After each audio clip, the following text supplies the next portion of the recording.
बुद्ध और कृतज्ञ सारस, शुद्ध इरादे का अनंत प्रतिबिंब। भाग आई, अनित्यता की अग्नि परीक्षा, the crucible of impermanence. Jetavan मठ शांति का एक नखलिस्तान ओएसिस था, वो पवित्र स्थान जहां बुद्ध ने धर्म सर्वव्यापी सत्य का उपदेश दिया। फिर भी प्राचीन भारत के विशाल भूभाग पर एक भयंकर सूखा पड़ा, जिसे ग्रंथों में महाकाल दुर्भिक्ष, समय का महान अकाल के नाम से जाना गया। यह केवल एक असुविधा नहीं थी, यह एक ब्रह्मांडीय परीक्षा थी जिसने भौतिक सुखों को छीन लिया और मनुष्य के हृदय की वास्तविक प्रकृति को उजागर किया। प्रत्येक आत्मा को अनित्यता, अनिक्का परिवर्तन के अटल सत्य का सामना करने के लिए मजबूर किया। सूखी धूप से तपती भूमि में, जहां कभी दलदल जीवन से भरा था, वहां एक शानदार असाधारण रूप से प्राचीन सारस क्रेन पड़ा था। ये सारस दीर्घायु और ज्ञान का एक जीता जागता प्रतीक माना जाता था, लेकिन अब ये पूरी तरह से बेजान था। उसकी जीवन शक्ति समाप्त हो चुकी थी और उसकी आत्मा मुक्ति की प्रतीक्षा कर रही थी। एक गरीब किसान धम्मिका उस उदास घाटी से गुजर रहा था।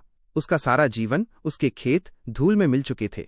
वो अपनी पत्नी और बच्चे को भोजन न दे पाने के भारी मानसिक बोझ से दबा हुआ था। फिर भी जब उसकी नजर सारस पर पड़ी तो प्राणी के तत्काल गहरे दुख ने पल भर में उसके अपने संकटों को ढक लिया। बुद्ध की शिक्षाओं से पोषित उसके हृदय ने अस्तित्व के साझा स्वरूप को पहचाना। उसकी सहज करुणा ने नियंत्रण ले लिया। धम्मिका जल्दी से घर भागा। उसकी पत्नी ने मिट्टी के उस बर्तन की रखवाली की जिसमें उनके परिवार के लिए अगले कुछ दिनों तक चलने वाला सबसे महत्वपूर्ण सीमित पानी था। ये आत्मसंरक्षण और परोपकार के बीच का चुनाव था। बिना एक शब्द कहे वे दोनों समझ गए, वर्तमान क्षण में एक मरते हुए प्राणी की आवश्यकता उनके भविष्य के भय से कहीं अधिक थी। उन्होंने अपने संसाधनों के प्रति अनासक्ति, विरागा का अभ्यास किया।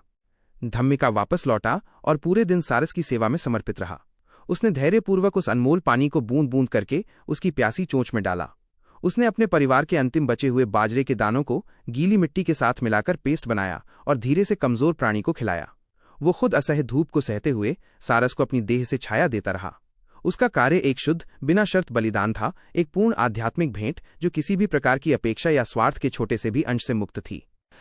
भाग 2, शुद्ध इरादे की गूंज, the echo of pure intention. अगली सुबह होते होते सारस में जान आ गई। वो उस शालीनता के साथ उठा जिसने उसकी पिछली दयनीय स्थिति को झुठला दिया और उसकी आंखों में सदियों की गहराई झलक रही थी। उसने धम्मिका की ओर पहचान के भाव से देखा। फिर सारस एक विशेष स्थान पर उछल कर गया, अपनी चोंच को बार बार सूखी कठोर जमीन पर मारने लगा।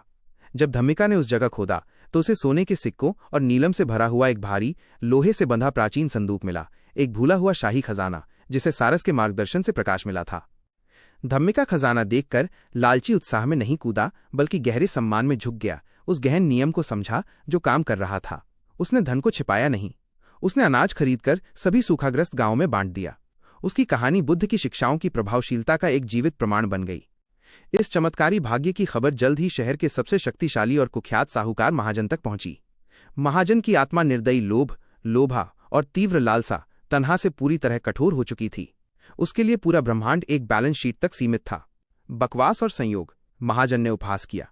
किसान का प्रयास मामूली था। मैं इस समीकरण पर बेहतर आर्थिक तर्क लागू करूंगा। मैं 20 गुना निवेश करूंगा और 50 गुना खजाना वसूल करूंगा। मैं साबित करूंगा कि कर्म केवल एक ब्रह्मांडीय वाणिज्य है और मैं उसका स्वामी हूं। भाग 3, इरादे का प्रदूषण, द पोल्यूशन ऑफ इंटेंट। महाजन तेजी से दलदल की ओर भागा। उसकी गाड़ी रेशम, महंगी मिठाइयों और इत्र वाले पानी से भरी हुई थी। उसने सारस के लिए एक शानदार आश्रय बनाया। उसकी सेवाएं बाहर से तो भव्य थीं, लेकिन आंतरिक रूप से उसका मन अपेक्षा और लालच के तूफान से घिरा था। उसने लगातार सारस की निगरानी की, अधीरता से अपने बड़े इनाम की प्रतीक्षा करता रहा। ये मेरा बकाया है। उसके हर भेंट के साथ उसका हृदय चिल्लाता रहा। सारस, जो मन की मौन ऊर्जाओं के प्रति संवेदनशील था, भौतिक भेंटों को स्वीकार करता रहा, लेकिन आध्यात्मिक रूप से दूर रहा। 4 तनावपूर्ण दिनों तक महाजन ने इंतजार किया। उसकी गणनाएं और अहंकार हताश जुनून में बदलते गए। आखिरकार उसका धैर्य टूट गया। उसने गुस्से में खाने का कटोरा फेंक दिया और सारस को पकड़ लिया। तुम एहसान फरामोश जानवर, वो चिल्लाया। मैंने इतना कुछ दिया है, मेरा प्रतिफल कहाँ है? मैं अभी अपना लाभ मांगता हूं। भागने से पहले अंतिम बलपूर्वक कार्य में सारस ने अपने ही एक बड़े, धूल भरे, पुराने पंख के टुकड़े को तोड़कर महाजन के लालची, फैले हुए हाथ में गिरा दिया। वो कुछ नहीं था सिवाय धूल और क्षय डीके के। फिर अपने विशाल पंखों की शक्ति से सारस आकाश में उड़ गया, हमेशा के लिए गायब हो गया। महाजन वापस लौटा, न केवल खाली हाथ, बल्कि आध्यात्मिक रूप से भी टूटा हुआ और सार्वजनिक रूप से अपमानित। वो उस बेकार पंख के टुकड़े को पकड़े हुए दुनिया की अन्यायपूर्णता पर चिल्लाता रहा। भाग IV, अंतिम शिक्षा, स्रोत की शुद्धता, the final lesson, the purity of the source. Buddha ने पूरे समूह को इकट्ठा किया और कष्ट तथा मुक्ति की प्रकृति पर अंतिम उपदेश दिया। परिणाम को देखो और स्रोत को देखो। धम्मिका ने सारस के दुख को देखा और अपना दुख भूल गया। उसने अनात्मन अनट्टा, एक स्थायी स्व की कमी को महसूस किया और इसलिए उसके संसाधन सभी प्राणियों के भले के लिए तुरंत उपलब्ध हो गए। उसका कार्य विमुक्ति चित्त, माइंड ऑफ लिबरेशन की अभिव्यक्ति थी। खजाना कोई इनाम नहीं था, ये उसकी चेतना की शुद्धता को प्रतिबिंबित करने वाली ब्रह्मांड की सहज अपरिहार्य प्रतिध्वनि थी। उसका चेतना शुद्ध था और इसलिए उसका कर्म भी शुद्ध था। महाजन ने सारस को एक जीवन के रूप में नहीं बल्कि स्वलाभ के अवसर के रूप में देखा। उसका मन लोभ और अहंकार से दूषित था। उसके उपहार महंगे जरूर थे, लेकिन वे उसके आंतरिक लालच की सेवा करने वाले उपकरण थे। वो देने का कार्य कर रहा था, जबकि उसका मन लगातार हथिया रहा था। चूंकि इरादा आध्यात्मिक स्रोत सड़ा हुआ और भौतिकवादी था, इसलिए परिणाम, वो सड़ा हुआ पंख, केवल उसके अपने हृदय की मृत्यु और क्षय को ही प्रतिबिंबित कर सकता था। उस पर भौतिक लागत का पहला तीर तो लगा, लेकिन अपेक्षा के उसके उग्र दूसरा तीर ने गारंटी दी कि वो कभी भी गहरे आध्यात्मिक खजाने तक नहीं पहुंच पाएगा। बुद्ध ने अंतिम सत्य के साथ निष्कर्ष निकाला, तुम्हें केवल अपने कर्मों को नियंत्रित नहीं करना है, तुम्हें अपने स्रोत को शुद्ध करना है। हर सांस, हर शब्द, हर विचार एक बीज है।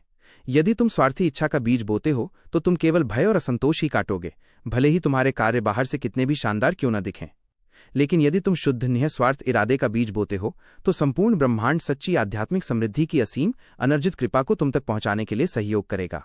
ये शुद्धता ही परिवर्तनशील संसार में एकमात्र वास्तविक सुरक्षा है। शाश्वत निष्कर्ष, द इटर्नल टेकअवे। ये कहानी आध्यात्मिक सफलता के लिए एक कालातीत ब्लूप्रिंट है। ये सिखाती है कि कर्म का नियम सतही इनाम प्रणाली नहीं है, बल्कि हमारी चेतना की गुणवत्ता को दर्शाने वाला एक गहरा दर्पण है। निःस्वार्थ करुणा जो बिना किसी अपेक्षा के दी जाती है, वो परम कीमिया, अल्टीमेट आल्केमी है, जो साधारण को पवित्र में बदल देती है। ये सुनिश्चित करता है कि हमारे प्रयासों का फल शुद्ध, स्थायी और प्रचुर हो, न केवल इस जीवन में बल्कि पुनर्जन्म, संसारा के सभी भावी चक्रों में भी।